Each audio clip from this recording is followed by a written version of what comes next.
딱딱해지지. 울긋불긋하고 빨개지고. 그러니까 마치 피가 안 통해서 울긋불긋해지는 것처럼. 그렇기 때문에 필러하고 이제 이게 보통 환자분들한테 멍이 많이 드는 것 같거나 아프거나, 그리고 아파, 피가 안 통하니까 울긋불긋하면 병원에 오세요 라고 해서 바로 병원으로 연락할 수 있게끔 우리가 항상 해주잖아. 그렇게 하는 거야. 그리고 혹시나 이게 이제 보고 환자가 통증을 좀 시소하거나 아니면 혈관이 막히지 않았는데도 좀 뭐 체질적으로 좀 많이 시술 후에 붉어지는 예민한 피부일 수가 있잖아. 그런 경우에는 미리 이런 혈관 문제가 생겼을 때 먹을 수 있는 약을 좀 챙겨서 보내주지. 그래서 문제가 없으면 드시지 마시고 문제가 생기면 드시고 다음날 바로 오실 수 있게. 그래서 이런 시스템이 잘 갖춰지는 게 내가 봤을 때 되게 중요하다고 생각해. 그래서 그런 거를 좀 필러 받을 때는 그런 거를 신경을 써야 돼. 이런 거를 정말 많이 대처를 해봐야 돼.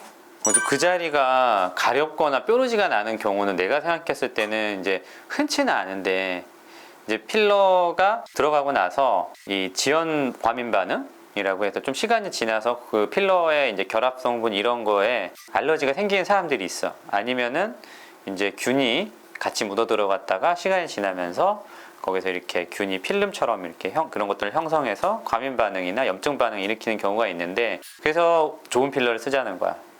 좋은 필러. 최대한 그 변형이 적고 안정적이고 오랫동안 써왔는데 문제가 가장 적었던 이런 좋은 필러를 써야 된다. 뭐 내가 좋아하는 레스틸렌이나 뭐 이런 것들, 이런 걸 써야 된다. 두 번째는 이제 필러를 할 때 깨끗하게 소독하고 위생적인 환경에서 해야 된다. 이런 게 중요한 거지. 그러니까 그런 경우가 있긴 있는 것 같아. 간혹. 뭐 세상에 별일이 다 있으니까. 근데 이제 그게 뭐 어떤 필러를 어떻게 맞았는지 모르는 거지. 그러니까 이런 일이 생기면 사람들은 필러는 안 좋아, 필러는 나빠 이렇게 얘기하는데, 이거 뭐 그러면은 너무 이렇게 극단적으로 좀 이야기하는 거라고 나는 생각을 하거든. 또 뭐 궁금한 게 있나요?